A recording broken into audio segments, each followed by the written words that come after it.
दिन बच्चों। तो चलिए हम इस चैप्टर के होमवर्क देख लेते हैं। आज जो हमने पाठ पढ़ा जिसका नाम है दादी की सीख। तो सबसे पहले हम देखते हैं कि आपको हिंदी की नोटबुक में क्या करना है। तो आपको हिंदी की नोटबुक में इसके शब्दार्थ और श्रुतलेख ये दोनों लिखने हैं। उसके बाद इसके मौखिक और लिखित क्वेश्चन आंसर भी आपको नोटबुक में ही लिखने हैं। तो चलिए सबसे पहले हम मौखिक का क्वेश्चन आंसर देखते हैं। मौखिक में प्रश्न नंबर क, अमन कैसा लड़का था। तो उत्तर है अमन कैसा लड़का था। इस चैप्टर में हमने पढ़ा था अमन शरारती और जिद्दी लड़का था। फिर ख वन, छतरी हमें किससे बचाती है।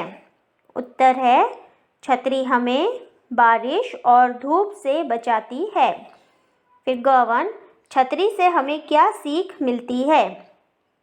उत्तर है छतरी से हमें यह सीख मिलती है कि हमें किसी काम को करने से पहले कुछ नहीं मांगना चाहिए।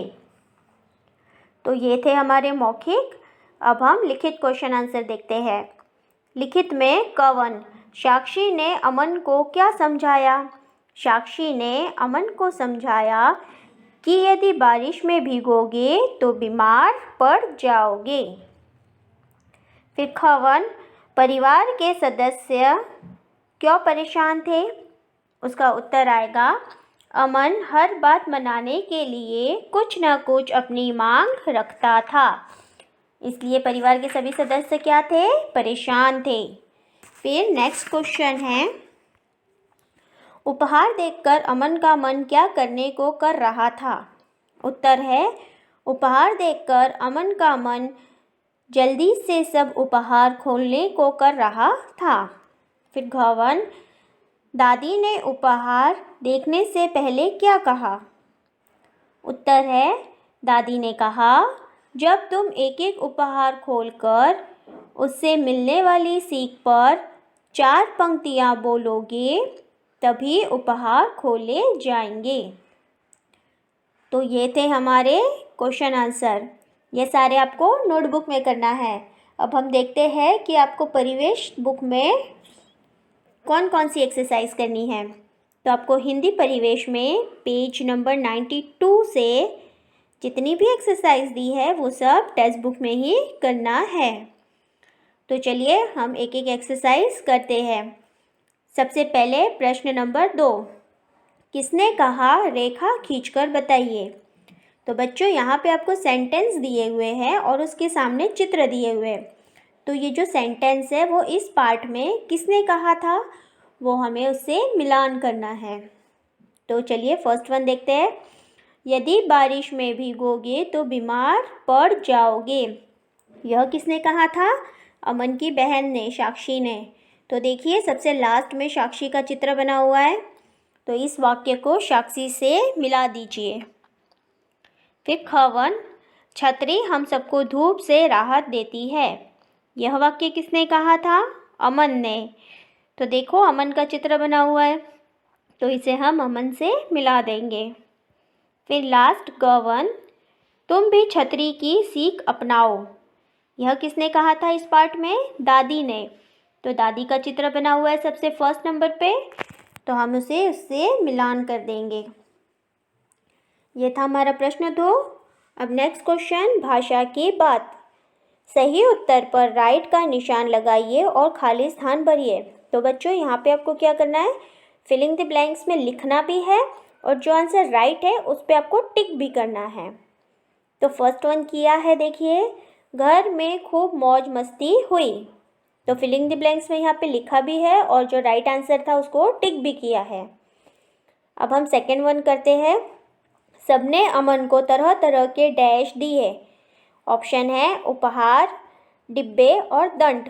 तो सबने अमन को क्या दिए थे, उपहार। फर्स्ट वन में उपहार लिखा है, तो यहाँ पे आपको उपहार के आगे टिक करना है और फिलिंग द ब्लैंक्स में जो डैश है वहाँ पे उपहार लिखना है। फिर क वन, हम सबको बारिश से बचाती है। ऑप्शन है छड़ी, टोकरी और छतरी। तो कौन बारिश से बचाती है, छतरी। सबसे लास्ट में दिया हुआ है। फिर घ, डैश ने उसे अपनी बात याद दिलाई। ऑप्शन है दादी, साक्षी और माँ। तो किसने अमन को बात याद दिलाई थी? दादी ने। तो फर्स्ट ऑप्शन में लिखा हुआ है। फिर प्रश्न 2, पढ़िए, समझिए और बोलिए। तो बच्चों यहाँ पे आपको क्या करना है? रीड करना है। तो देखो यहाँ पे आपको एक क्या लिखा हुआ है? बाल, और उसके सामने बॉल। तो दिखने में दोनों सेम है, लेकिन इसके अर्थ बिल्कुल अलग है। और ये जो बॉल है, इसके ऊपर जो आधा चंद्र बना हुआ है, उसे क्या कहते हैं? आगत ध्वनियाँ। तो सबसे पहले इसके उच्चारण को बोलने से पहले हम इस जो आधा चंद्र बिंदु दिख रहा है आप सभी को, उसको किस चीज़ से उच्चारण करते हैं और उसका क्या अर्थ होता है वो हम पहले सीखते हैं। ठीक है, तो चलिए देखते हैं। आगत ध्वनियाँ, देखिए आपके स्क्रीन पे दिख रहा है ओ, फिर उसके बाद ज, फिर उसके बाद फ। ओ के ऊपर एक आधा चंद्र बिंदु बना हुआ है, फिर ज के नीचे एक बिंदी है और फ के नीचे भी एक बिंदी है। तो इन तीनों वर्णों को क्या कहते हैं? आगत ध्वनियाँ। और क्यों कहते हैं? तो चलिए हम देखते हैं। आगत ध्वनि से मतलब आई हुई, यानी इसका मतलब क्या होता है? ये बाहर से आई हुई ध्वनियाँ हैं, यानी कि हिंदी वर्णमाला में पहले ये ध्वनियाँ नहीं थी और बाद में इन्हें दूसरी भाषा से लिया गया। ये मुख्य रूप से त्विन ध्वनियाँ हैं, अ, ज और फ। आपको स्क्रीन पे दिख रहा है। सबसे पहले हम देखते हैं अ ध्वनि के बारे में। तो चलिए हम पहले अ वाला देखते हैं। आ के ऊपर अर्धचंद्र का निशान लगा है ना? आपको आ दिख रहा है, उसके ऊपर आधा चांद है, उसको हम लोग चंद्र बिंदु कहते हैं। लेकिन चंद्र बिंदु में क्या होता है? आधा चांद और एक बीच में डॉट होता है, लेकिन इसमें सिर्फ आधा चांद बना हुआ है, डॉट नहीं। तो इसे क्या कहते हैं? अर्धचंद्र। क्या कहते हैं इसे? अर्धचंद्र। ये ध्वनियाँ अंग्रेजी भाषा से ली गई है, इसमें स्वर में शामिल किया गया है। इसके चिन्ह को अर्धचंद्र कहा जाता है। अभी मैंने आपको बताया जो इसका चिन्ह है उसको क्या कहते हैं? अर्धचंद्र। यह आ तथा ओ के बीच की ध्वनि है। ये कहाँ की ध्वनि है? आ और ओ के बीच, इन दोनों के बीच की जो ध्वनि होती है, ना ही ये पूरा आ होता है और ना ही ये पूरा अ होता है, इन दोनों के बीच का मिला के एक ध्वनि बनती है, उसे क्या कहते हैं? आगत ध्वनि। और उसका उच्चारण क्या आता है? ओ। ठीक है। फिर यानी जब हम इसका उच्चारण करते हैं तो यह न तो पूरी तरह से आ होता है और न ही पूरी तरह से अ होता है। फिर यह चिन्ह हिंदी भाषा में विकसित किया गया है। मतलब ये जो अर्धचंद्र वाला चिन्ह है वो कहाँ से लिया गया है? हिंदी भाषा में इसका विकास हुआ है। यदि हिंदी भाषा में वैज्ञानिकता को दर्शाया है कि हिंदी भाषा में जैसा उच्चारण किया जाता है वैसा ही लिखा जाता है। तो ये आप सभी को पता है कि हिंदी भाषा में हम जैसा बोलते हैं वैसा ही हम लिखते हैं। इसीलिए ये जो ध्वनियाँ हैं, आगत ध्वनियाँ, इन सब का विकास किया गया है। और इससे क्या फ़ायदा होता है पता है आपको? ध्यान से सुनिए। अंग्रेजी यानी इंग्लिश, अंग्रेजी भाषा के शब्दों के उच्चारण को ज्यों का त्यों लिखने के लिए हमें हिंदी भाषा में अर्धचंद्र चिन्ह का विकास किया। यानी अंग्रेजी भाषा मतलब इंग्लिश की जो लैंग्वेज होती है उसको हिंदी में सेम टू सेम जैसे कि वैसा लिखने के लिए ये जो अर्धचंद्र है, आप लोग जो स्क्रीन पे देख रहे हो, इस अर्धचंद्र का विकास किया गया। ये अर्धचंद्र की सहायता से जो इंग्लिश की लैंग्वेज हम बोलते हैं उसको हिंदी में सेम टू सेम जैसा का वैसा लिखने में हमें आसानी होती है। तो बच्चों आप समझ गए होंगे आगत ध्वनि का प्रयोग क्यों होता है। तो चलिए अब हम इसके उच्चारण देखते हैं जो आपके टेक्स्ट बुक में दिया हुआ है पेज नंबर 93 पर। तो बच्चों ये आगत ध्वनि मतलब अर्धचंद्र लगते ही इसका अर्थ बदल जाता है। देखो बॉल, बॉल यानी गेंद। बॉल कौन सा वर्ड है? अंग्रेजी का है ना। अब अंग्रेजी का जो वर्ड है उसको हिंदी में लिखने के लिए अर्धचंद्र का प्रयोग किया है, तो हम आसानी से जो इंग्लिश में हमने बॉल बोला उसको सेम टू सेम हिंदी में लिख सके। आप लोग देख रहे हो है ना। तो इसीलिए जो आगत ध्वनि है उसका विकास किया गया।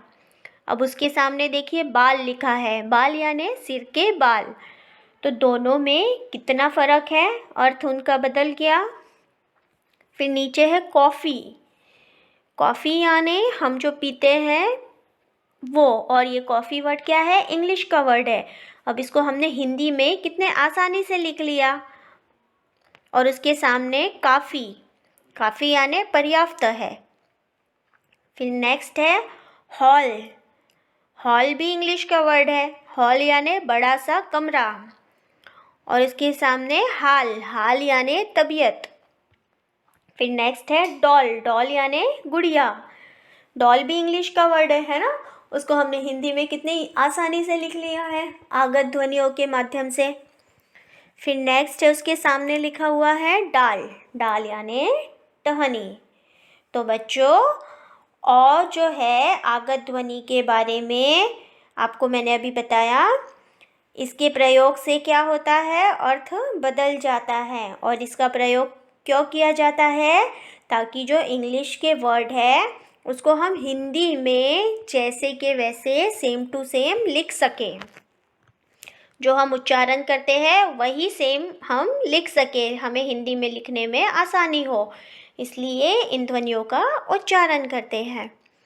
तो आपको ये क्वेश्चन क्या करना है? घर पे सिर्फ रीड करना है। अब बढ़ते हैं हमारे अगले प्रश्न की ओर। प्रश्न नंबर 3, पढ़िए, समझिए और लिखिए। ये भी सेम है, आपको क्या करना है? सिर्फ लिखना है सेम टू सेम। तो पहले देखते हैं नीचे दिए गए शब्द में र हल्की आवाज में बोला जाता है। तो बच्चों ये र जो है ये वर्ण के ऊपर लगता है। तो जब र में स्वर रहित होता है तो यह जो र है उसके बाद आने वाले व्यंजन के ऊपर लगता है। स्वर रहित मतलब स्वर के बिना। जब र स्वर के बिना होता है तो वो क्या होता है? र के बाद जो व्यंजन आते हैं उसके कहाँ लगता है? वो ऊपर लगता है। देखिए वहाँ लिखा हुआ है उदाहरण के लिए वर्षा, तो व के साथ ही र आ रहा है, लेकिन वो कहाँ लग रहा है? नेक्स्ट वाले वर्ण में, श के ऊपर, वर्षा। फिर उसके बाद है सिर्फ, सिर्फ बोलते ही स के साथ र का उच्चारण हो रहा है, लेकिन वो कहाँ लगेगा र की मात्रा? उसके बाद वाले वर्ण में। फिर उसके बाद सूर्य, सूर्य बोलेंगे तो भी स के साथ र का उच्चारण हो रहा है, लेकिन वो कहाँ लग रहा है? उसके बाद वाले वर्ण में, ऊपर। तो उसके बाद नीचे देखिए, नीचे दिए गए शब्द में प आधा, प दिख रहा है आपको? हलंत, हलंत यानी क्या होता है? आधा, हल्की आवाज में बोला जाता है। तो बच्चों जब भी र के पहले, र जो वर्ण है उसके पहले अगर कोई भी व्यंजन आता है और अगर वो आधा होता है तो जो र है वो कहाँ लगता है? नीचे। अगेन आई रिपीट, जब भी र के पहले कोई भी व्यंजन अगर आधा होता है तो जो र है वो कहाँ लगेगा? उसके नीचे लगेगा। देखो यहाँ पे दिया हुआ है प आधा प्लस र, तो क्या बन गया? प्र। तो जो र था वो कहाँ लग गया? प के नीचे। और उसके उदाहरण देखिए, प्रकार, प आधा है और उसमें र की मात्रा नीचे लगा दिए तो क्या बन गया? प्र। उसी प्रकार प्रसन्न, उसके बाद प्रेम, है ना? तो ये वर्ड आपको क्या करने हैं? यहाँ पे लिखने हैं। उसके बाद नेक्स्ट है प्रश्न नंबर 4। प्रकृति में ऐसी अनेक चीज़ें हैं जो हमें सिर्फ देती है। कौन क्या देती है? रेखा खींच के बताइए। तो बच्चों, प्रकृति यानी नेचर। नेचर में को क्या क्या आते हैं? सूरज, चांद, पेड़ पौधे, नदी, बादल, ये सब नेचर है ना हमारे। तो ये सब हमें क्या करते हैं? हमें देते हैं, लेकिन हमसे कुछ मांगते वापस नहीं। तो आपको क्या करना है कि ये सब जो नेचर है वो हमें कौन कौन सी चीज़, उससे हमें क्या मिलता है, उसको उससे मिलान करना है। तो पहला है सूरज। सूरज से क्या मिलता है हमें? धूप व रोशनी, है ना? तो यहाँ पे देखो मिलान किया हुआ है। फिर नेक्स्ट है चांद। चांद से क्या मिलता है? शीतलता। फिर पेड़, पेड़ से छांव और फल। और नदी, झरने, ये दोनों से क्या मिलता है हमें? जल, पानी। फिर लास्ट है बादल। बादल से क्या मिलता है? वर्षा। तो ये सब जो नेचर है यानी हमारी प्रकृति है, ये हमें कुछ ना कुछ देती है। तो हमें सबसे क्या क्या मिलता है उससे हमें यहाँ पे मिलान करना है। फिर नेक्स्ट है पेज नंबर 94, प्रश्न नंबर 5। पढ़िए, समझिए और जो सही नहीं है उस पर गोला लगाइए। तो आपको क्या करना है? जो राइट ऑप्शन नहीं है उस पर हमें सर्कल करना है। पहला क्या है? श्र। तो रक्षा, कक्षा और पक्ष, इन तीनों में श्र आ रहा है। और अलग कौन सा वर्ड है? राखी। तो राखी पे देखिए सर्कल किया हुआ है। फिर नेक्स्ट है त्र त्रिशूल का। तो उसमें पत्र, सूत्र और मित्र, इन तीनों वर्ड में त्र लिखा हुआ है। लेकिन एक अलग वर्ड कौन सा है इसमें? आयु। उस पर हम क्या करेंगे? गोला करेंगे। फिर ज्ञानी का, उसमें ज्ञानी, आज्ञा और ज्ञाता, ये तीनों में ज्ञानी है। लेकिन घर, जो घर लिखा हुआ है उसमें कहीं नहीं है ज्ञानी का उच्चारण, तो वो अलग शब्द हुआ। उसमें हम क्या करेंगे? गोला करेंगे। फिर लास्ट वन श्र। श्रमिक, श्रेया, श्रावण, ये तीनों एक जैसे हैं। और भिन्न शब्द कौन सा है? प्रेम। तो प्रेम को हम क्या करेंगे? सर्कल करेंगे। अब नेक्स्ट क्वेश्चन, कुछ करने की बात। तो यहाँ पे ये हमें कुछ करने के लिए कह रहे हैं, तो देखते हैं चलिए क्या कह रहे हैं। मान लीजिए आपको अपने मित्र के जन्मदिन पर जाना है। आप उसे क्या उपहार देंगे और उपहार के साथ कार्ड पर क्या लिखेंगे? तो यहाँ पे आपको क्या करना है कि आपको आपके किसी फ्रेंड के बर्थडे में जाना है। तो आपको यहाँ पे लिखना है, उसके बर्थडे में आप जाओगे वो, और उसको आप गिफ्ट क्या दोगे वो भी लिखना है। और गिफ्ट के साथ आप कार्ड बनाते हैं, हम बर्थडे कार्ड बनाते हैं ना, तो उस बर्थडे कार्ड के अंदर आप उसके बारे में क्या लिखोगे, ये सब आपको यहाँ पे कुछ लाइन दी हुई है, उस लाइन में लिखना है। ये बच्चों आपको खुद करना है। फिर नेक्स्ट पेज नंबर 95। इस चित्र को देखकर 4 वाक्य लिखिए। तो ये चित्र को देखकर हमें क्या लिखना है? 4 सेंटेंस लिखने हैं। तो पहला सेंटेंस क्या हो सकता है? आज अमन का जन्मदिन है। फिर वह केक पर लगी मोमबत्तियां बुझा रहा है ना? दिख रहा है ना, केक पे मोमबत्तियां हैं और अमन क्या कर रहा है? उसको फू करके बुझा रहा है। फिर तीसरा सेंटेंस क्या हो सकता है? सब उसे जन्मदिन की बधाई दे रहे हैं, है ना? सब क्लैप करके उसे बर्थडे विश कर रहे हैं। फिर लास्ट सेंटेंस क्या हो सकता है? सब मित्रों ने उसे उपहार दिए। देखो उसके फ्रेंड खड़े हैं वहाँ पे और उस गिफ्ट भी है, तो उसके सब फ्रेंड ने उसको क्या दिए? गिफ्ट दिए। तो इस प्रकार ये 4 सेंटेंस मैंने यहाँ पे आपको बोल के बताए हैं, तो आपको यहाँ पे लिखना है। तो ये था आज का हमारा होमवर्क नोटबुक और टेक्स्ट बुक का। अब एक बार फिर से हम इस कहानी से हमें क्या सीख मिली वो हम लोग देख लेते हैं। इस कहानी से हमने क्या सीखा?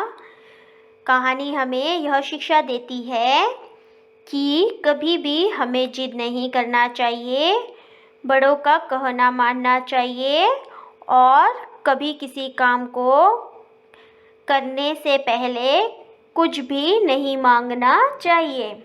ये हमें इस कहानी से सीखने को मिला। तो बच्चों, ये था आज का हमारा होमवर्क। Thank you.